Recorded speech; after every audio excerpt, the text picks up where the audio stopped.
Colosenses dice que el Señor ha creado, Dios ha creado todo lo que existe. Y dice allí en Colosenses 1, tanto lo invisible como lo visible.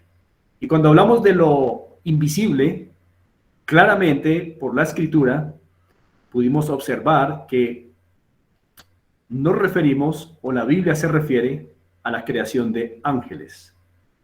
Hicimos un resumen cuando fuimos al Salmo 103 de estos ángeles. Vimos que su propósito principal es vivir para adorar, para alabar el nombre de Dios. Vimos que han sido creados muchos, vimos que hay jerarquías entre ellos. También vimos que ellos solamente se someten a Dios y obedecen a Dios, no a los hombres, sino a Dios. Pero también pudimos allí recordar que dentro de estos ángeles, uno en particular, que fue creado perfecto como todos los demás, se rebeló. Y ese ángel hoy se conoce como Satanás o como diablo. Recordemos que la palabra diablo es una palabra de origen griego, el idioma en que fue escrito el Nuevo Testamento, y la palabra Satanás es una palabra de origen hebreo, que fue el idioma en que se escribió mayoritariamente el Antiguo Testamento. Y estos dos nombres describen lo que este ángel, probablemente de una muy alta posición, algunos creen con evidencia de pasajes que probablemente era un querubín. Y vimos que los querubines probablemente hayan sido los de mayor rango. Originalmente creado perfecto, desobedeció. Bueno, ahora tenemos a este ser que se llama Satanás, que se llama diablo también. Recibe estos dos nombres en la Escritura. Con Satanás se transmite la idea de que es un opositor de Dios. Y con la palabra diablo se comunica la idea de que es un engañador, de que es un acusador. Vamos a ir entendiendo mucho más de esto más adelante. Pero tal vez lo más importante que debamos recordar de la lección anterior, la semana pasada, el día miércoles, es que Dios es santo y justo. Eso es lo que más deberíamos recordar en esta noche. Dios es santo y justo. Y hay muchas maneras en que la Escritura muestra que Dios es santo y justo, pero en la lección de la semana pasada vimos que Dios es santo y justo por estos hechos. Uno, Dios es santo porque pudimos observar cómo este ángel que fue creado perfecto y luego desobedeció, ya no pudo mantener su posición original. Ya no era ese ángel de Dios, sino Satanás y diablo, lo que implica que fue echado de su dignidad original, fue expulsado de su morada original. Y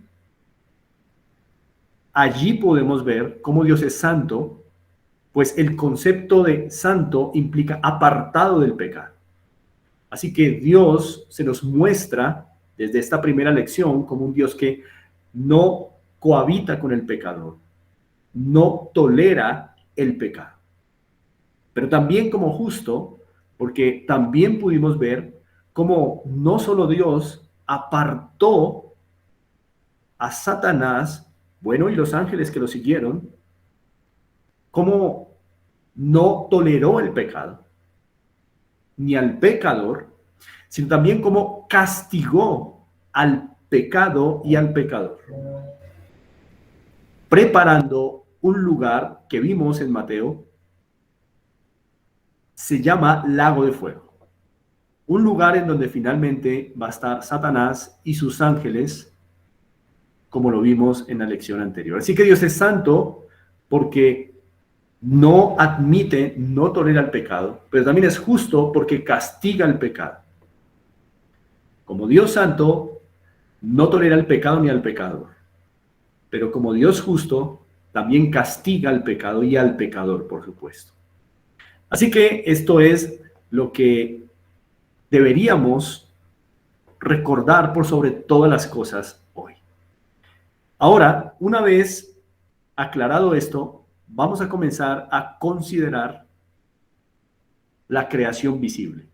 Esa fue la creación invisible. Hoy vamos a empezar a considerar la creación visible. Vamos a ir a Génesis capítulo 1, por favor. Acompáñenme allí a Génesis capítulo 1. Estén allí con sus Biblias. Génesis capítulo 1.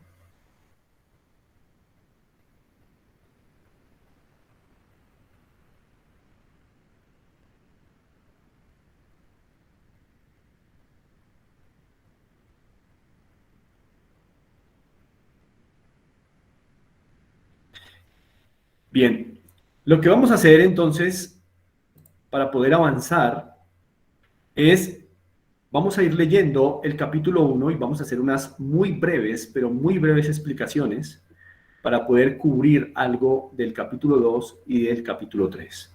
Bien, así que acompáñenme, por favor, a Génesis capítulo 1, porque allí encontramos la creación visible. Voy a leer a favor de ustedes, y ustedes, por favor, me siguen. Quienes en este momento no pueden contar con una Biblia, pueden ver allí el versículo proyectado que nuestro querido hermano Ricardo nos está ayudando allí en la pantalla. Génesis capítulo 1, versículo 1 dice así: En el principio creó Dios los cielos y la tierra. Nótese que este verso dice en el principio. Este es el principio de la creación visible. Ahora sí podemos entrar a considerar la creación visible. Y la creación visible, según este verso nos lo relata, se trata de los cielos y la tierra. Hay varias cosas importantes aquí ya en este primer versículo. En el principio creó Dios. En el principio creó Dios.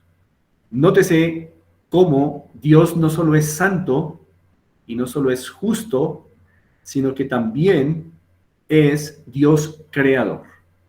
Ahora, la palabra crear, que originalmente en hebreo es una expresión que se puede transliterar como bará, es un término que significa hacer de la nada.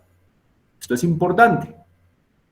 A veces ustedes y yo usamos la palabra crear cuando, por ejemplo, se hace una empresa.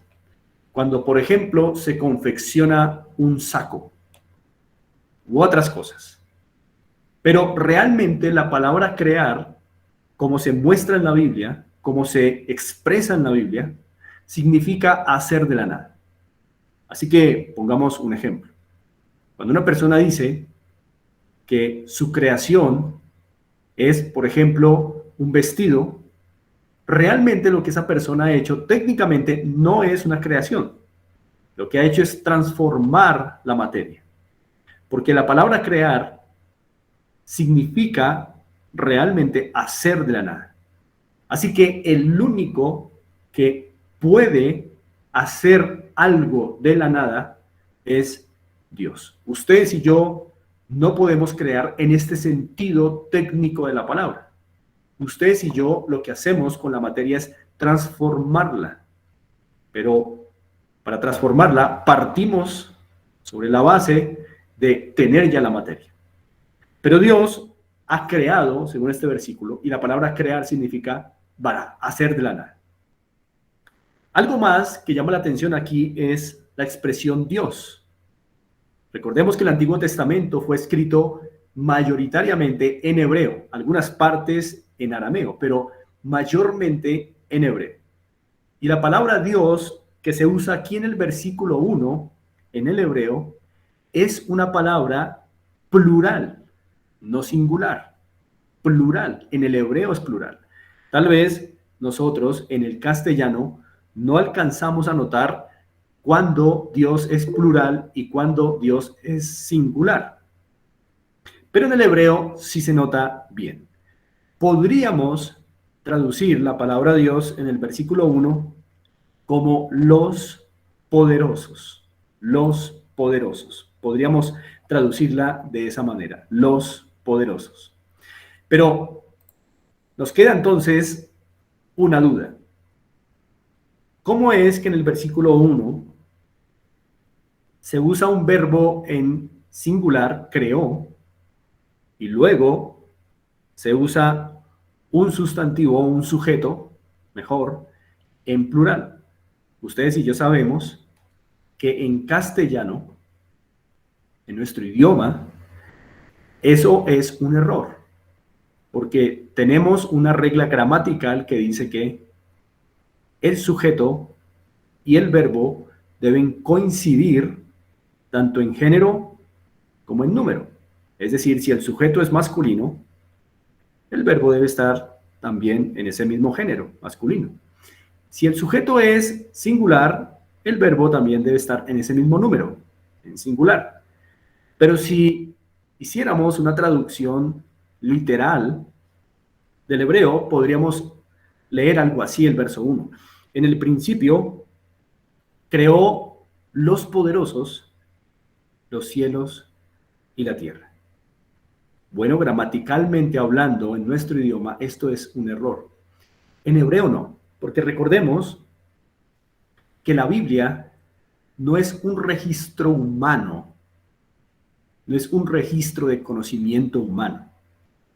La Biblia es el registro de la palabra de Dios, de la revelación de Dios. Y hay ideas que Dios quiere comunicar para que usted y yo conozcamos quién es el Dios verdadero. Y desde el versículo 1 se nos está diciendo algo de este Dios. El verbo creó, al ser singular, nos indica que fue uno el que creó.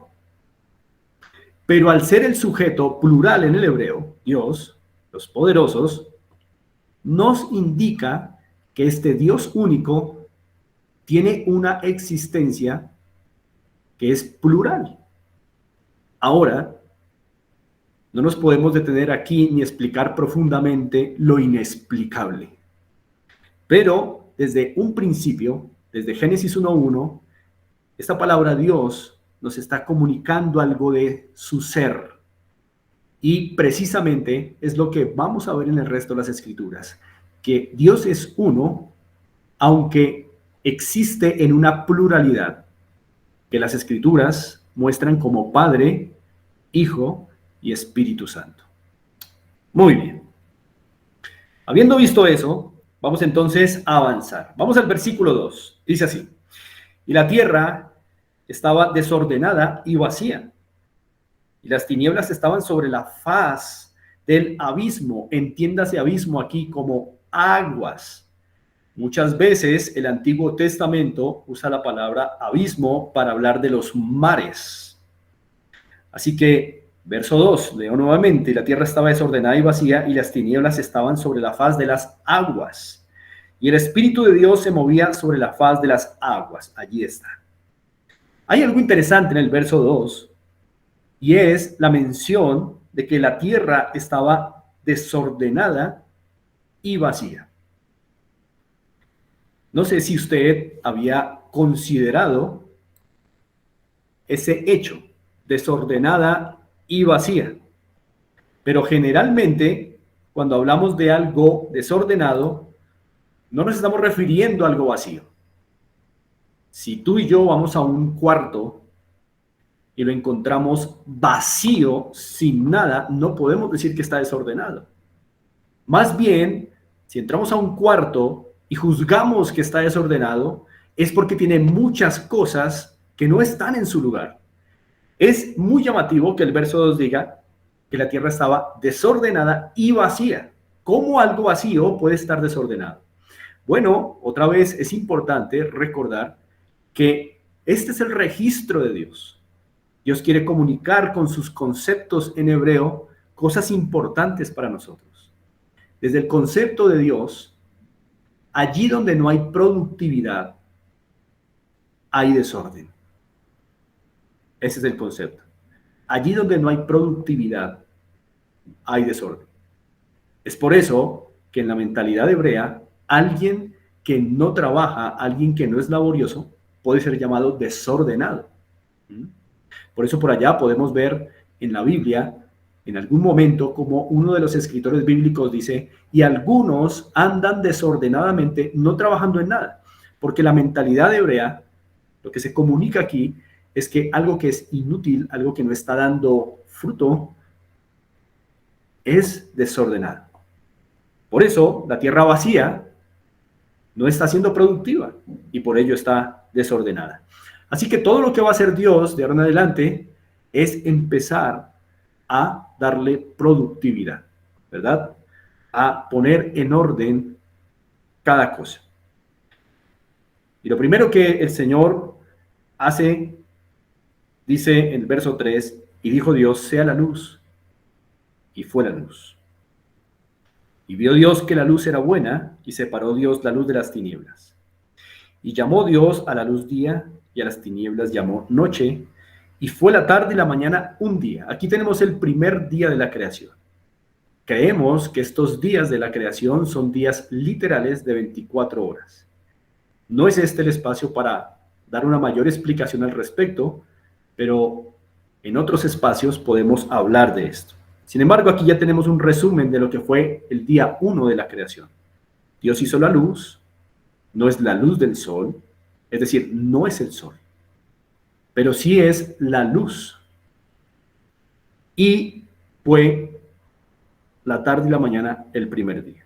Así que vamos a mirar el segundo día. Verso 6. Luego dijo Dios, hay expansión en medio de las aguas y separe las aguas de las aguas. E hizo Dios la expansión y separó las aguas que estaban debajo de la expansión de las aguas que estaban sobre la expansión, y fue así. Y llamó Dios a la expansión cielos, y fue la tarde y la mañana el día segundo. Aquí tenemos el segundo día de la creación.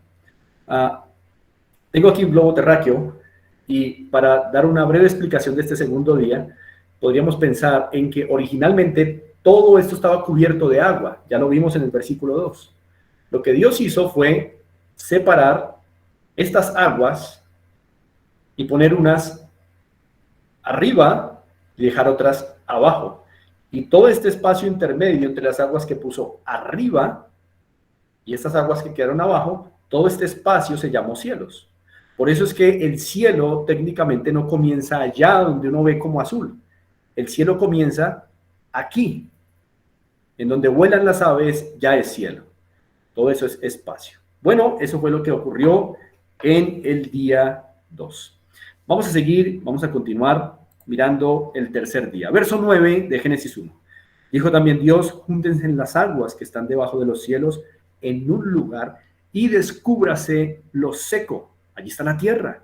Y fue así. Verso 10. Llamó Dios a lo seco tierra. Es decir que hasta el tercer día la tierra se descubrió porque quedó menos agua aquí.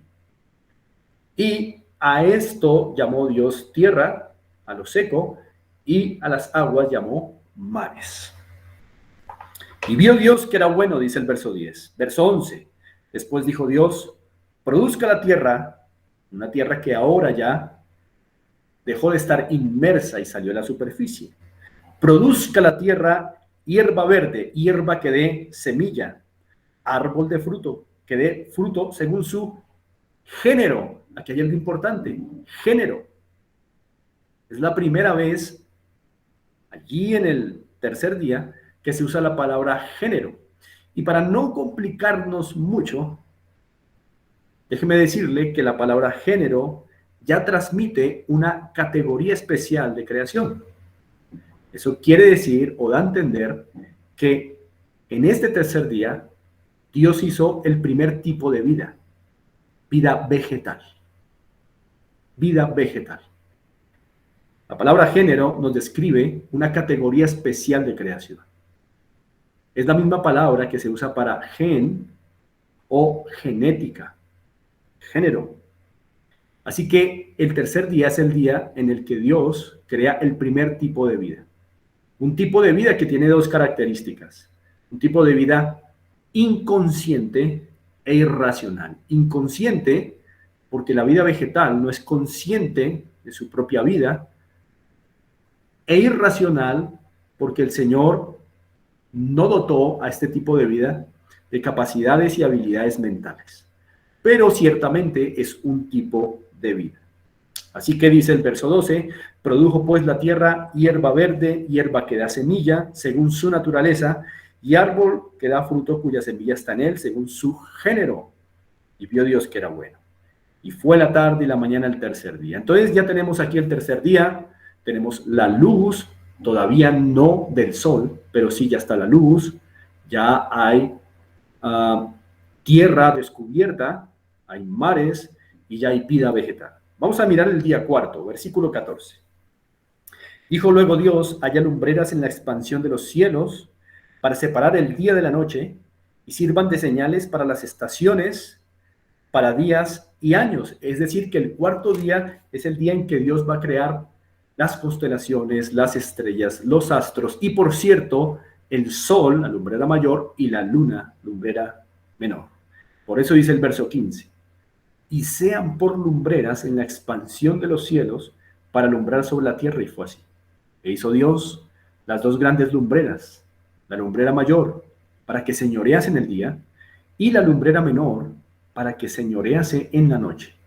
Hizo también las estrellas y las puso Dios en la expansión, recordemos, el espacio, en la expansión de los cielos para alumbrar sobre la tierra y para señorear en el día y en la noche, para separar la luz de las tinieblas, y vio Dios que era bueno.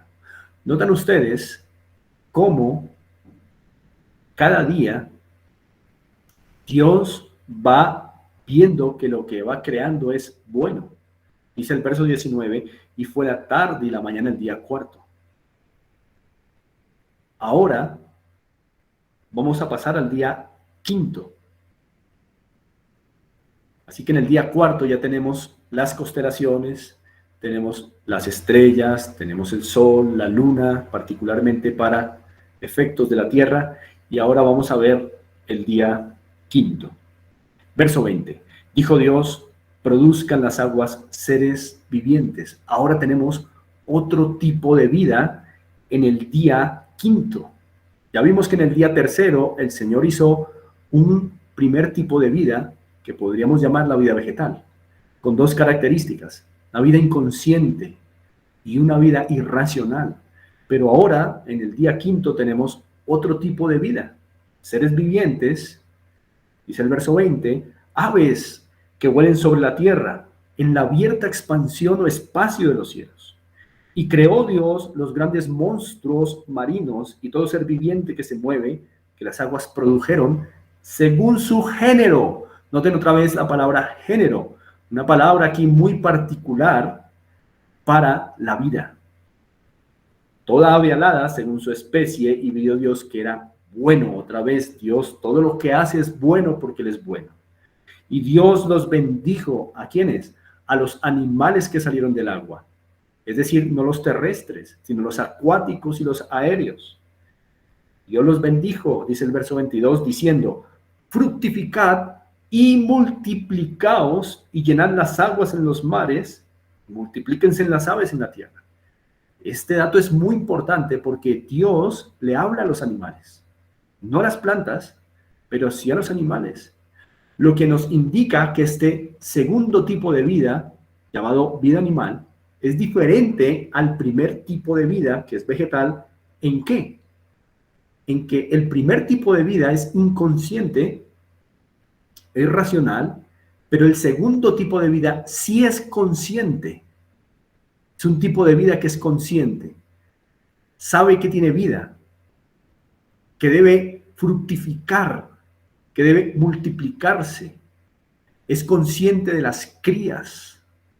Es consciente de las diversas formas en que el Señor va a hacer que estos animales se multipliquen. Es consciente de que debe alimentarse. Es consciente, pero se parece a la creación de la vida vegetal en que es irracional. Dios no dotó a los animales de habilidades raciocínicas. Esto puede ser confuso para algunos, pero la Escritura en varios pasajes habla de que los animales son irracionales. Sí son conscientes de que viven, tienen instintos, pero no son racionales. Es por eso que no podríamos colocar aquí nuestras mascotas y conectarlas en este estudio, porque son irracionales. Si fueran racionales, podríamos conectar aquí a nuestro perro, a nuestro gato, a nuestro hámster, y ciertamente estarían muy atentos a esto. No pueden porque son irracionales, aunque son conscientes, cosa que la vida vegetal no tiene. Así que tenemos vida animal el día quinto, pero animales que ha producido el agua, es decir, acuáticos y aéreos. Ahora vamos a mirar el día sexto, versículo 24. Luego dijo Dios, produzca la tierra seres vivientes según su género, bestias y serpientes y animales de la tierra según su especie. Y fue así. E hizo Dios los animales de la tierra según su género. Palabra especial para la vida. Su género, y ganado según su género, y todo animal que se arrastra sobre la tierra según su especie. Y vio Dios que era bueno. Así que tenemos ahora, en el día sexto, la creación de los animales terrestres. Creación de animales terrestres. Estos salen de la tierra. Ahora llegamos al versículo 26. Quiero que por favor coloque bien sus ojos en el verso 26, porque todavía se describe aquí el día sexto. Dice el verso 26. Entonces dijo Dios, hagamos al hombre a nuestra imagen. Entonces dijo Dios, hagamos al hombre a nuestra imagen. Esto es interesante, porque ustedes podrán notar que en ningún versículo anterior ha habido una solemnidad tal en las palabras de Dios al crear algo de lo que creó. Ni cuando Dios hizo los animales dijo, hagamos al animal. Ni cuando Dios hizo a las plantas dijo, hagamos a las plantas. Ni nada.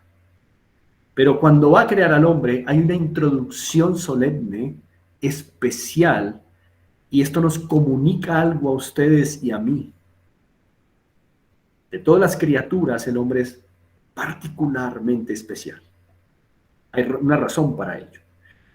Y es que la única criatura que va a gozar de ser parecida a Dios es el hombre.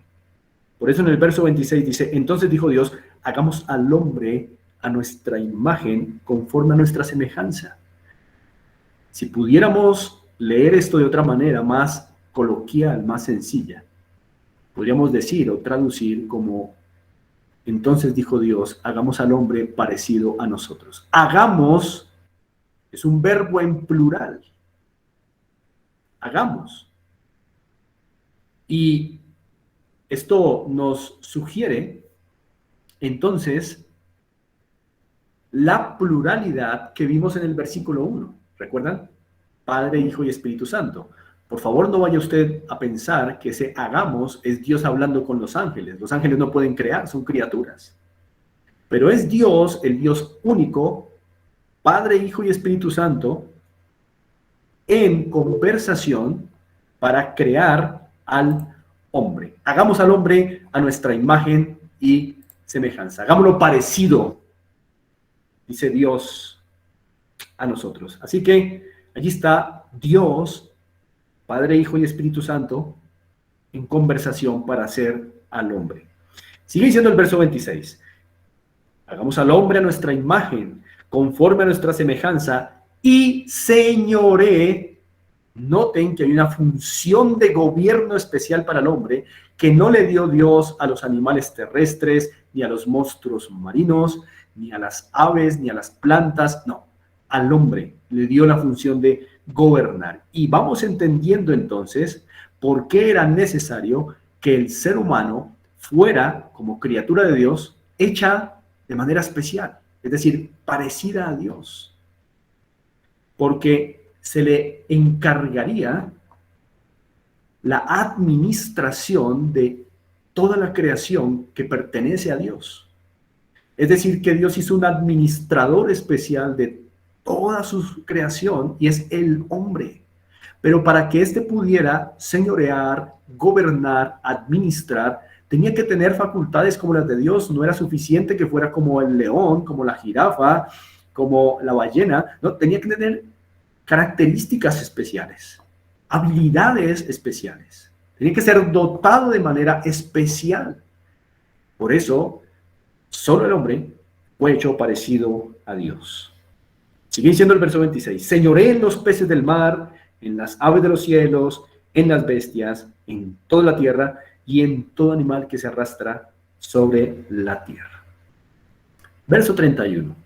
Y vio Dios todo lo que había hecho, y aquí que era bueno en gran manera, y fue la tarde y la mañana el día sexto. El hombre fue, por decirlo de alguna manera, la corona de la creación, la cúspide de la creación. Fue lo último que Dios creó en el día sexto. Y este hombre fue hecho como ninguna otra criatura, parecido, semejante a Dios. ¿Qué significa eso? No que el hombre fue hecho con un cuerpo como el de Dios, porque Dios es espíritu, nos dice Juan 4:24. Pero se refiere a cualidades o habilidades mentales, se refiere a habilidades afectivas, habilidades volitivas o de la voluntad, y también a una moral. De entre todas las criaturas, el único ser moral, es decir, que fue hecho santo y justo en la tierra, parecido a Dios, santo y justo, fue el hombre. Esa es la parte moral. Eso quiere decir que el hombre, por experiencia, como ninguna otra criatura, sabe lo que es bueno, sabe lo que agrada a Dios desde el principio. Así que el hombre fue hecho moralmente responsable. Con la experiencia del bien, el hombre desde el principio fue hecho para entender qué es lo bueno, qué es lo que agrada a Dios. Por eso podía ser puesto como gobernador y administrador para saber cómo es gobernar de manera santa, de manera justa. Por eso necesitaba ser parecido a Dios. Ya vimos que Dios es santo y justo. Así fue hecho el hombre, santo y justo. Esto es parte de lo que es ser semejante a Dios. El hombre también fue hecho santo y justo. No igual como Dios, pero sí semejante a Dios. Y era necesario que no los animales, no las plantas, sino el hombre fuera santo y justo para que entendiera lo que es bueno por experiencia, o sea, lo que agrada a Dios. Los animales y las plantas no son responsables moralmente, pero el hombre sí. Pero también ser parecido a Dios implica que el hombre era racional, que iba a tener sentimientos como Dios, capacidad como Dios en razonar y capacidad de tomar decisiones, la voluntad. Así que cuando hablamos de que el hombre fue hecho parecido a Dios, estamos hablando prácticamente de dos cosas: habilidades en su ser, habilidad para pensar, para sentir y para decidir, pero también su parte moral. Fue hecho santo y justo, sabiendo lo que es bueno y sabiendo que fue hecho para agradar a Dios, con su sabia administración de la creación. Y así vio Dios que todo lo que había hecho era bueno. Quiero que por favor me acompañen al capítulo 2. Vamos a ir al capítulo 2, versos 8 en adelante. Quiero verificar que ustedes me están escuchando bien. ¿Me están escuchando bien? Sí, señor, perfecto. Muy bien. Vamos entonces a el versículo 8 del capítulo 2. Génesis 2:8. Dice así: Y Jehová Dios plantó un huerto en Edén, al oriente, y puso allí al hombre que había formado, y Jehová Dios hizo nacer de la tierra todo árbol delicioso a la vista, y bueno para comer. Recordemos que vio Dios que todo lo que había hecho era bueno en gran manera. Así que estos eran tiempos en los cuales no habían plagas, las frutas no se podrían como hoy, no se dañaban como hoy. También dice allí, Dios hizo el árbol de la vida en medio del huerto y el árbol de la ciencia del bien y del mal. Hay dos árboles, entonces, que en esta creación original reciben nombres propios. Uno, el árbol de la vida, y este nos comunica la idea de que era para que al comer Adán y Eva de su fruto, obtuvieran vida eterna. Pero también había otro árbol, el árbol de la ciencia del bien y del mal. Con referencia a este árbol último, leamos el versículo 16. Génesis 2:16. Dice así: y mandó Jehová Dios al hombre diciendo, de todo árbol del huerto podrás comer, pero del árbol de la ciencia del bien y del mal no comerás, porque el día que de él comieres, ciertamente morirás. Vemos que en el Edén, Dios da leyes. Aunque el hombre es santo y aunque el hombre es justo, es decir, fue hecho perfecto a la imagen de Dios, aún así el hombre como criatura siempre ha necesitado de que Dios le dé leyes. Desde el principio, Dios no ha dejado al hombre hacer lo que quiera. Por eso, aún Adán, en un momento de perfección, necesitó leyes de Dios. Y esta ley que el Señor publicó consistía en esto: Adán, podrás comer de todos los árboles del huerto.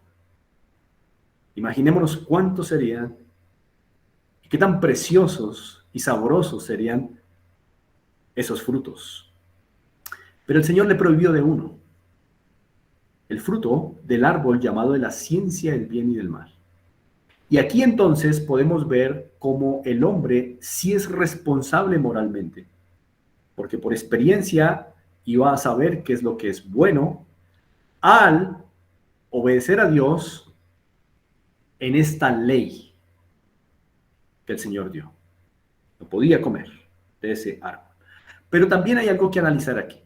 Por primera vez en el verso 17 aparece la palabra muerte.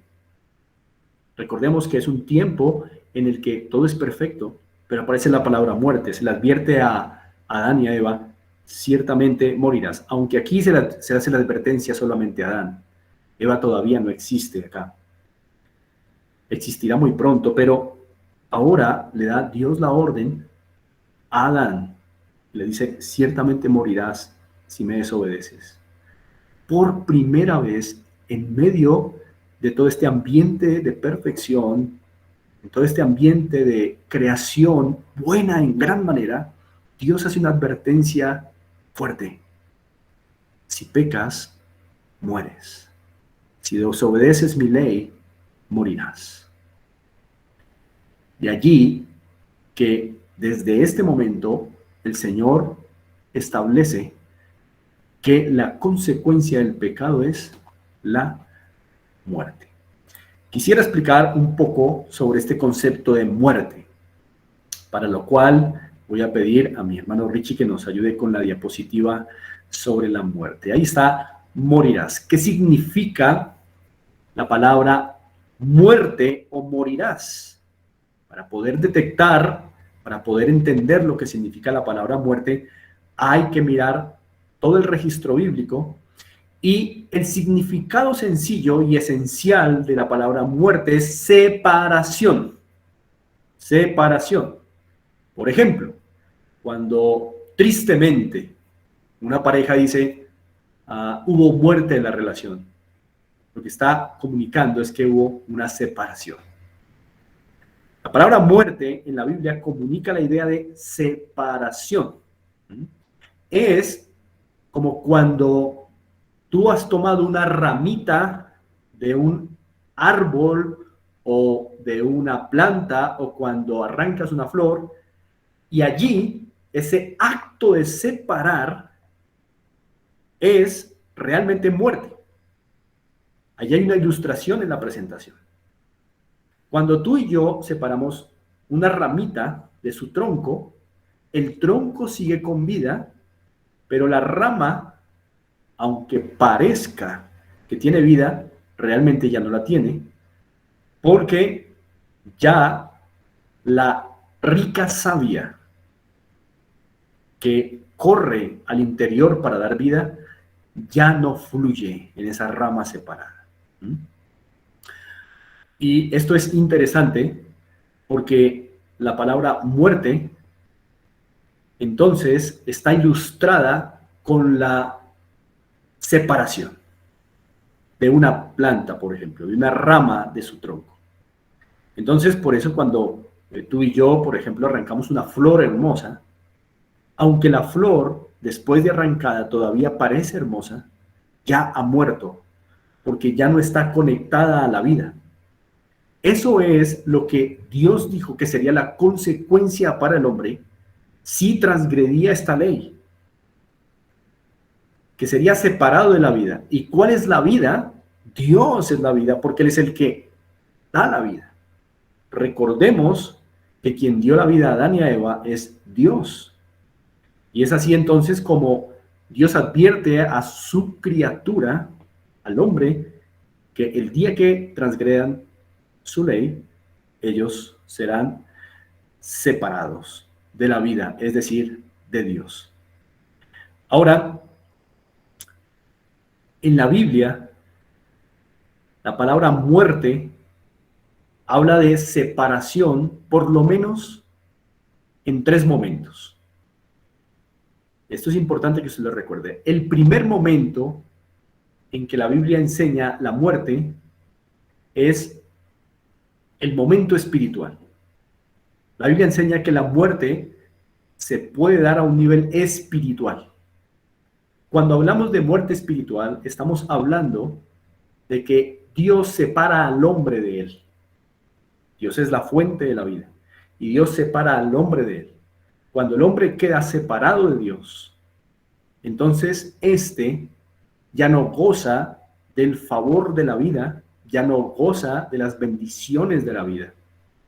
Esto es lo que se llama muerte espiritual. ¿Por qué espiritual?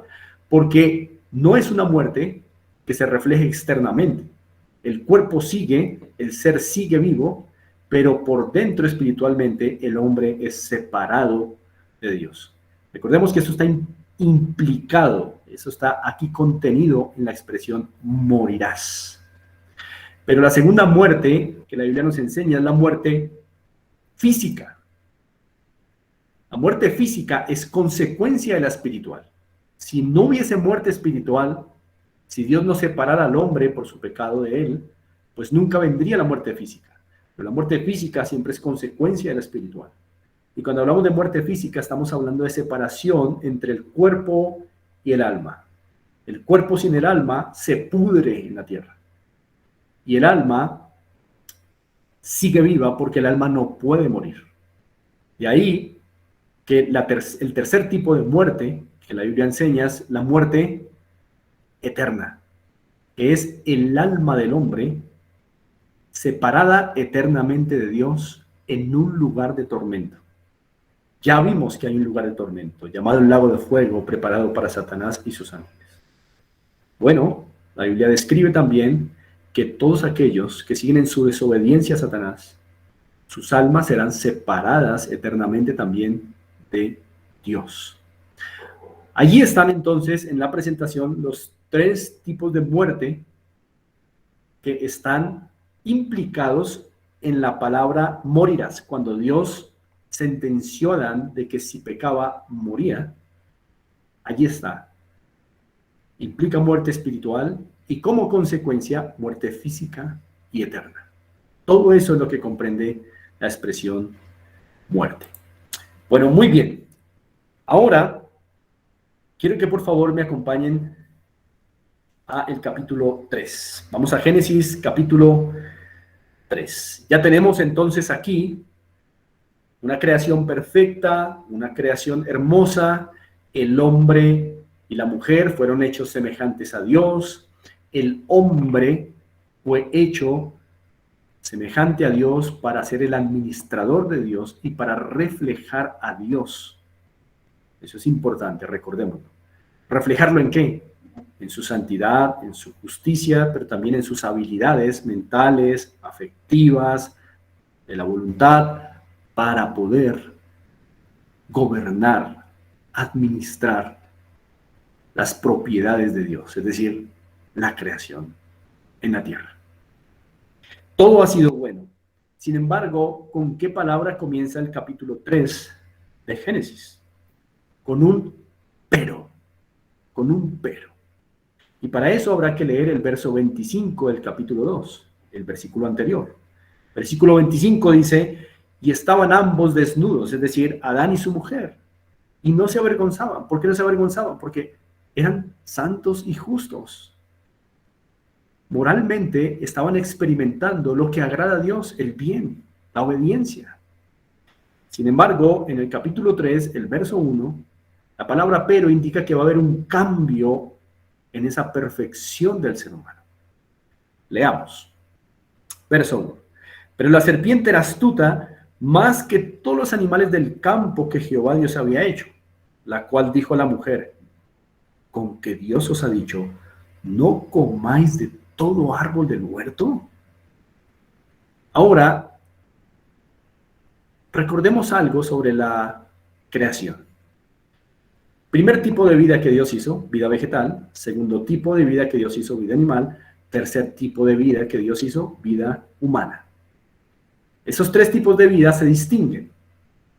La vida vegetal, recordemos que es inconsciente, no sabe que vive, es irracional, no tiene habilidad de pensar. Pero el segundo tipo de vida, que es animal, recordemos, sí es consciente. Saben que viven, tienen que cuidar sus crías, tienen que alimentarse para sostener la vida, es consciente, pero es irracional. Pero el tercer tipo de vida es tanto consciente como racional, es decir, la vida humana. Ahora, ¿cómo es posible que en el verso 1, una serpiente, que aunque es consciente, es irracional, esté razonando? Recordemos que el proceso de comunicación exige procesos racionales también. Nos comunicamos y esta es la mejor evidencia de nuestra capacidad de razonar. Así que aparece en el verso 1 una serpiente que aparentemente razona. Bueno, esto es importante porque claramente la Biblia da a entender que esta serpiente, aunque ciertamente es el animal, no es el animal en sí mismo, sino es un recurso, es un animal que ha sido tomado por Satanás y por el diablo para engañar a Eva. Eso quiere decir que por alguna razón que desconocemos, Satanás no se presentó ante Eva en su forma original, como Satanás, como diablo, es decir, hasta ese momento. Pero se presentó a través de una serpiente. ¿Por qué razón? No sabemos. Lo que sí sabemos por las Escrituras es que esta serpiente, la que está razonando realmente es Satanás o diablo, tomando como instrumento engañoso una serpiente. Lo que Eva veía era una serpiente, pero quien estaba realmente en la serpiente era Satanás y el diablo. Acompáñenme a un pasaje del Nuevo Testamento, el último de hecho, Apocalipsis. Vamos a ir a Apocalipsis, capítulo 12. Apocalipsis, capítulo 12.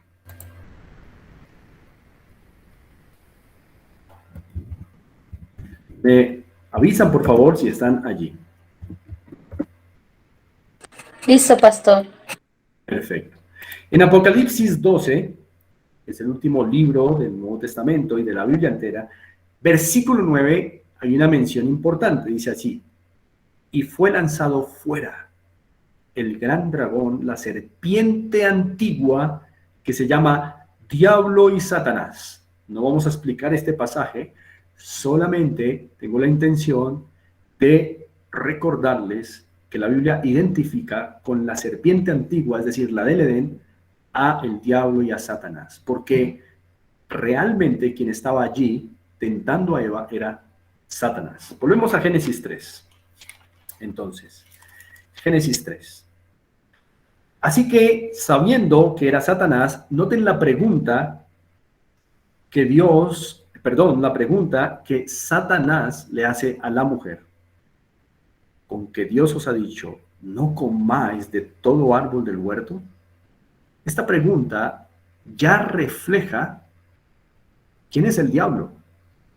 Un ser engañoso, porque está tergiversando las palabras de Dios. Dios no dijo que la mujer, o el hombre más bien, no podía comer de todo árbol del huerto. Lo que Dios dijo originalmente es que no podía comer de un árbol del huerto, de la ciencia del bien y el mal. Aparentemente Satanás está equivocado en la manera en que plantea la pregunta, y la mujer al parecer lo corrige. Dice el verso 2, y la mujer respondió a la serpiente, del fruto de los árboles del huerto podemos comer, pero del fruto del árbol que está en medio del huerto, dijo Dios, no comeréis de él, ni le tocaréis, para que no muráis. Bien, parece que la mujer corrige a Satanás, pero notemos que en la respuesta de la mujer se nota algo de confusión, porque al igual que Satanás, ella dio un dato que no es correcto. En el verso 3 ella dice, Dios dijo, no comeréis de él ni le tocaréis. Dios nunca dijo al hombre que no podía tocar el árbol, solo que no podía comer de su fruto. Así que Eva ha ampliado la orden de Dios, ha añadido. Y esto refleja que la pregunta de Satanás la confundió. Así que Satanás no está confundido. Realmente es lo que su nombre indica, un engañador, diablo, recuerden, engañador. Y con esa pregunta ha logrado confundir a Eva, quien aquí miente, porque Dios no dijo que no le tocara. Ahora, una vez confundida, Satanás aprovecha para dar su estocada final a Eva, verso 4. Entonces la serpiente dijo a la mujer, no moriréis. Ya que la confundió, ahora todo su ataque es contra la palabra de Dios. Dios dijo, morirás. Y Satanás dijo, no moriréis.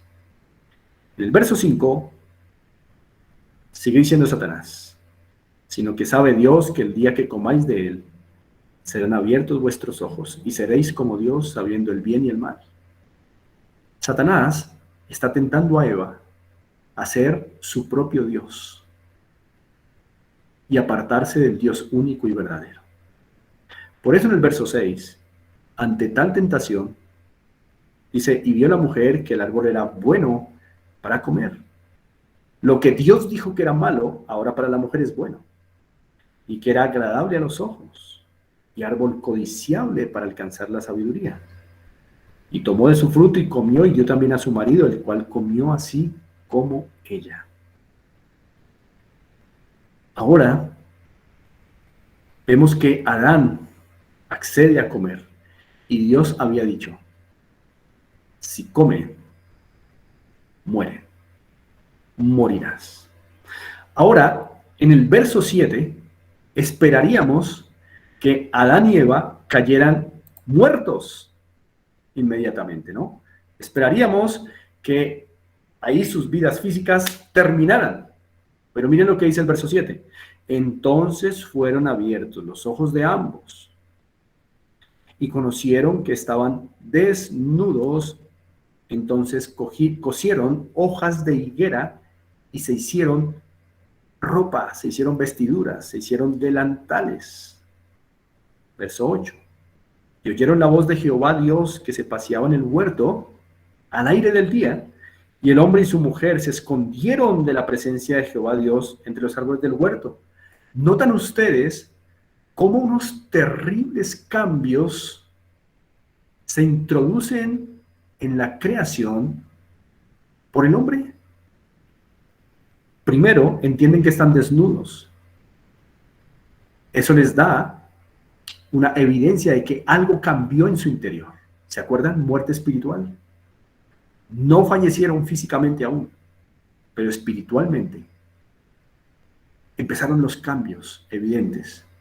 Se empezó a mostrar que Dios cumplió su palabra. Los mató. Los separó de sí. Ya en su espíritu no gozan del favor de Dios.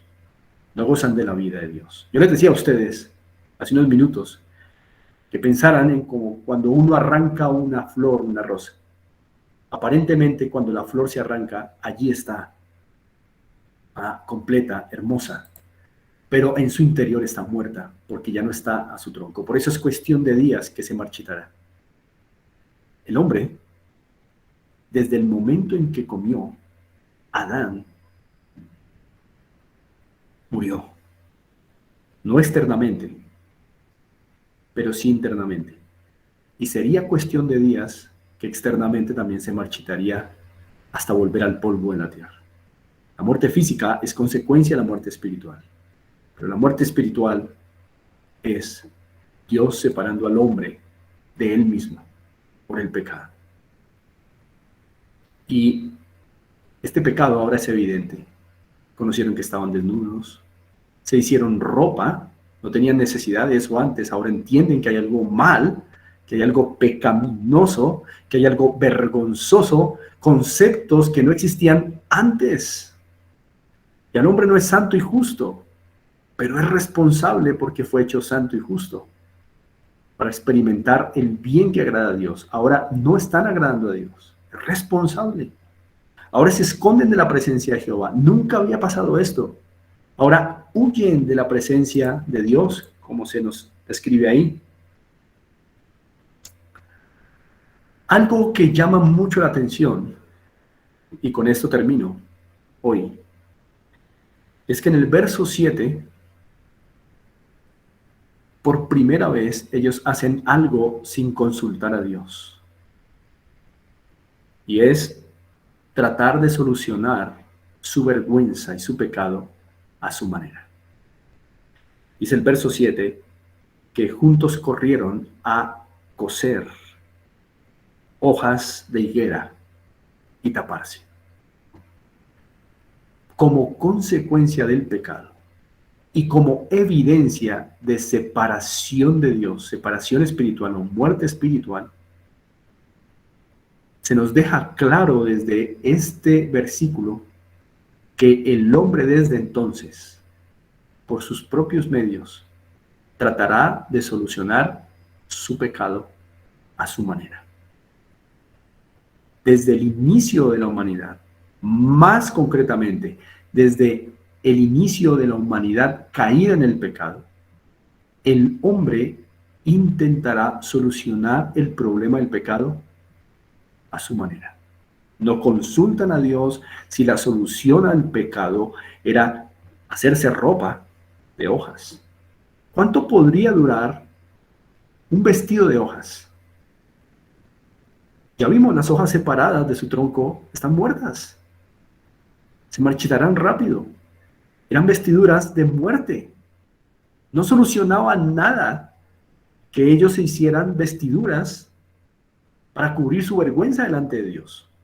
No están avergonzados del elefante, no están avergonzados frente a los ojos del león, no están avergonzados frente a los ojos del águila, no, están avergonzados frente a los ojos de Dios, se esconden de su presencia. Pero ellos creen, separados de Dios, que pueden solucionar el pecado a su manera y echan mano de lo primero que encuentran y es tapar su vergüenza y su pecado con hojas de higuera. Y desde entonces el ser humano, separado espiritualmente de Dios, evidencia su separación de Dios tratando de solucionar su pecado a su manera. Tal vez algunos de ustedes que están aquí conectados están en este momento tratando de solucionar su pecado como Adán y Eva, a su manera. Tal vez algunos dirán, bueno, Trato de ganar puntos con Dios haciendo buenas obras, dándole de comer a los pobres, compartiendo para las necesidades de los necesitados. Todo eso está muy bien, pero se han preguntado, ¿esa es la manera de solucionar el pecado ante Dios? ¿Es tan fácil como ponerse hojas de higuera y ya? ¿Como darle de comer a los pobres y ya? ¿Como ayudar a instituciones de beneficencia? ¿Es tan fácil como eso? El hombre, desde este momento, da evidencia de que está separado de Dios siempre que intente solucionar el pecado personal a su manera. Hoy, tal vez, la gente no se cubre de hojas de higuera literales, pero sigue cubriéndose de hojas de higuera metafóricas. Sigue solucionando su pecado a su manera. Hoy la gente, por ejemplo aquí en Bogotá, sigue pensando que si suben Monserrate de rodillas van a ganar puntos con Dios y van a solucionar su pecado. Hoy hay personas que acallan la conciencia personal, que acallan la voz que les acusa de pecado, autoflagelándose. Hay otras que lo hacen creyendo que yendo los domingos a misa o a la iglesia fielmente solucionarán el problema de su pecado. Hay otros que hacen bien a los demás para acallar esa conciencia que les acusa de pecado. Todas estas son hojas de higuera. Son lo que el hombre se inventa para solucionar el problema de su pecado. Adán nunca consultó a Dios si realmente vestirse con hojas de higuera era una solución a la vergüenza del pecado. Simplemente lo hizo. Evidencia de que ya no estaban con el tronco de la vida. Esa rama llamada Adán fue separada de Dios y ahora quedó a su suerte. Y ahora, en sus métodos, trataba de solucionar el pecado. Pero recordemos, ¿cuánto tiempo podrían durar unas vestiduras hechas de hojas de higuera? Muy poco. Ahora la muerte ha entrado al mundo por un hombre. Y quiero que pensemos en que estos vestidos eran vestidos de muerte, no solucionaban nada. Hojas que no duraban, se secarían pronto. Acompáñenme para terminar a un pasaje del Nuevo Testamento, en un libro llamado Romanos. Vamos a ir a Romanos. Usted tiene allí su cintica en la mitad, donde acaba el Antiguo y el Nuevo Testamento. Vamos a ir a un libro del Nuevo Testamento. Es el 6º libro del Nuevo Testamento, Romanos, y vamos a ir a Romanos 5.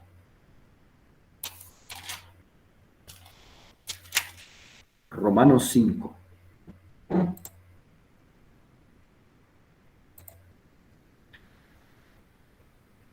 Quiero pedirle el favor a alguien que está presente que nos lea Romanos 5:12, por favor. Pastor, lo leo yo. Gracias, Giovanna. Por tanto, como el pecado entró en el mundo por un hombre y por el pecado la muerte, así la muerte pasó a todos los hombres por cuanto todos pecaron. Muchas gracias, Giovanna. Así es, aquí está. Por tanto, como el pecado entró en el mundo por un hombre, y ese hombre es Adán. No Eva, sino Adán. Eva pecó y no pasó nada, pero Adán pecó y pasó todo, porque él fue hecho el representante de la humanidad. Por tanto, como el pecado entró en el mundo por un hombre, y por el pecado que entró, la muerte, porque Dios lo había dicho así. Recordemos, si comes de el árbol del conocimiento del bien y del mal, ciertamente morirás. Es decir, transgredes mi ley, es decir, pecas y morirás. Y el pecado entró en el mundo por un hombre, no por Satanás, por un hombre, por Adán. Y por tanto la muerte entró también.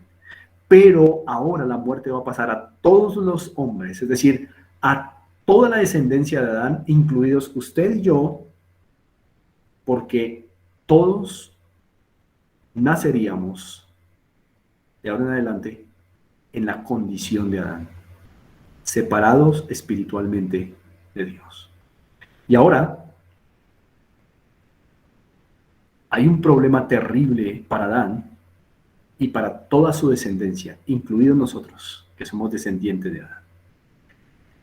¿Recuerdan? La muerte es muerte espiritual, física y eterna. Recordemos la diapositiva. Muerte espiritual, muerte física, muerte eterna. Ahora Adán ya ha muerto espiritualmente. Es decir, Dios lo separó. Dios separó al hombre de sí. Será una cuestión de días que morirá físicamente. Pero cuando muera físicamente y su cuerpo se separe del alma, su alma morirá eternamente. Es decir, será separada de Dios en un lugar de tormento. El hombre y sus descendientes, reitero, incluidos nosotros, ahora tenemos un problema serio, la muerte. Y lo que quiero que veamos mañana es cómo Dios reaccionó ante este problema de la muerte. Y cuando digo reaccionó, no me estoy refiriendo a que algo lo tomó por sorpresa. Como vamos a ver mañana, esta reacción significa que Dios expresó algo que ya había planeado desde antes de crear el mundo. Ya había una solución. Pero quiero que la veamos detalladamente el día de mañana, si Dios nos concede la vida, a las 7 de la noche. Bien, hemos culminado nuestra hora de estudio. Bien, muchísimas gracias. Dios mediante, mañana continuamos a las 7 de la noche, si Dios nos lo permite.